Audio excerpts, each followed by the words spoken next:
আসসালামু আলাইকুম। আজকে স্ক্রিনে যাকে দেখছেন তিনি হচ্ছেন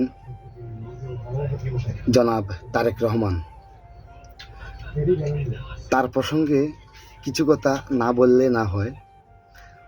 দেখেন, এই ভিডিওতে জনাব তারেক রহমান সাহেব যেভাবে গঠনমূলক আলোচনা করেছেন জাতির উদ্দেশ্যে, আমি তার এই ভিডিওটা দেখে আমি নিজেই হতভম্ব হয়ে গেছি। তারই ধারাবাহিকতায় এত সুন্দর করে গোছালো গণতান্ত্রিক প্রক্রিয়ায় যে বক্তব্য তিনি রেখেছেন এবং বাংলাদেশের বর্তমান প্রেক্ষাপটে গণতন্ত্রকে পূর্ণ উদ্ধার করায় আমি আমার পক্ষ থেকে জনাব তারেক রহমান সাহেবকে স্যালুট জানাই। আমি আশা করি জনাব তারেক রহমান সাহেব বাংলাদেশের গণতান্ত্রিক ধারা অব্যাহত রাখবেন এবং গণতান্ত্রিক প্রক্রিয়ায় বাংলাদেশটা পরিচালনা করবেন।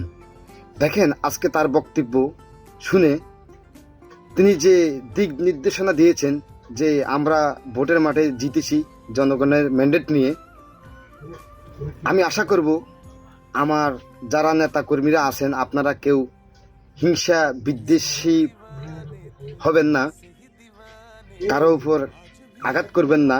কারণ বাংলাদেশটা নতুন করে গণতান্ত্রিক ধারায় এগিয়ে নেওয়ার লক্ষ্যে যে শপথ করেছেন জনাব তারেক রহমান সাহেব, আমি আশা করি আপনার এই সাহসিকতা এবং এই দৃঢ়তা বাংলার 18 কোটি মানুষের মনে অনুপ্রেরণা জাগিয়ে তুলবে।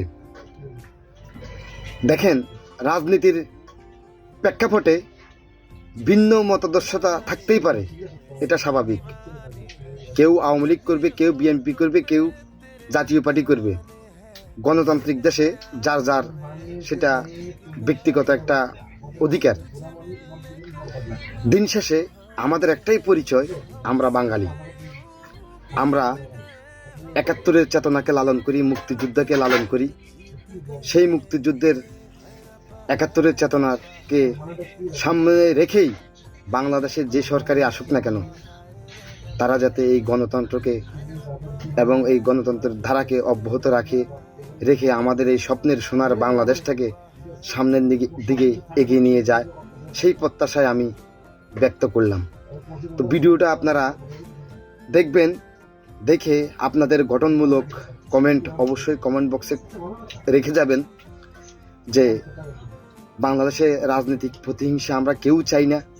যেই আসুক আমাদের দেশটা ভালো চলুক এবং জনগণ যাকে চায় তাকেই জনগণ ক্ষমতায় বসাবে, এটাই হচ্ছে প্রকৃত বাংলাদেশের গণতান্ত্রিক একটা প্রক্রিয়া।